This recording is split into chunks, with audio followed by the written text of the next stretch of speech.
প্রেম যেটা সময়ের সীমানা পেরিয়ে যায়। রাজা, প্রাণী, যুদ্ধ, মৃত্যু সব পেছনে ফেলে এক নাম আজও পৃথিবীর বুকে অমর, শাহজাহান ও মুমতাজ। হ্যাপি মিস্টারসের আজকের পর্বে আমরা জানব শাহজাহান ও মুমতাজের অমর প্রেম কাহিনী। সময়টা ছিল ১৬০৭। মুঘল রাজপুত্র খুররম, পরবর্তীতে শাহজাহান, প্রথম দেখেছিলেন এক রাজকুমারী নাম আরজুমান্দ বানো বেগম, যাকে পরে সবাই চিনেছেন মুমতাজ মহল নামে। প্রথম দেখেই প্রেম, সে সময় হয়তো কেউ ভাবতেও পারে এই তরুণ তরুণীর প্রেম একদিন হয়ে উঠবে বিশ্বর অন্যতম কাহিনী। ১৬১২ সালে তাদের বিবাহ হয়। মুমতাজ ছিলেন শুধু সুদর্শনী নন, শাহজাহানের জীবনের সবচেয়ে বিশ্বাসযোগ্য সঙ্গী।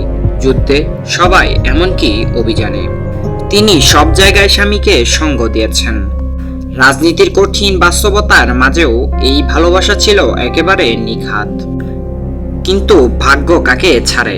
১৬৩১ সালে মুমতাজ মহল ১৪তম সন্তান জন্ম দিতে গিয়ে মৃত্যুবরণ করেন।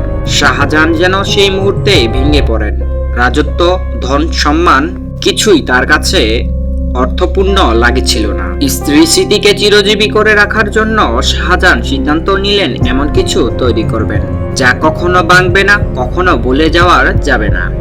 ১৬৩২ সালে শুরু হয় বিশ্বের অন্যতম বিস্ময়কর তাজমহল নির্মাণ। বিশ্বজুড়ে কারিগর, শিল্পী, পাথর, মার্বেল সব আনা হয়েছিল।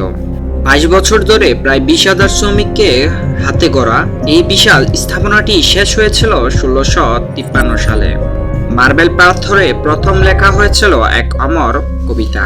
জীবনের শেষ দিকে শাহজাহান নিজের ছেলে ঔরঙ্গের হাতে বন্দী হন। আর্গো দুর্গে বন্দী অবস্থায় তিনি প্রতিদিন জানালা দিয়ে তাকিয়ে দেখতেন তার প্রিয় মুমতাজের তাজমহলকে।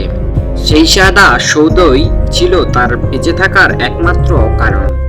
১৬৬৬ সালে শাহজাহানের মৃত্যু বরণ করেন। তাকে মুমতাজের পাশেই সমাধিত করা হয়। দুই দেহ, দুই আত্মা এক চিরন্তন ভালোবাসার নিদর্শন হয়ে আজও পাশাপাশি শহীদ আছে। কিন্তু এমন প্রেমের সাক্ষী হয়ে দাঁড়িয়ে আছে কয়েকজনের জন্য পুরো পৃথিবী। তাজমহল শুধু একটি সমাধি নন, এটি এক মানুষের ভালোবাসার সবচেয়ে সুন্দর চিহ্ন, যা সময়, মৃত্যু, ইতিহাস সবকিছুকে হার মানিয়েছে।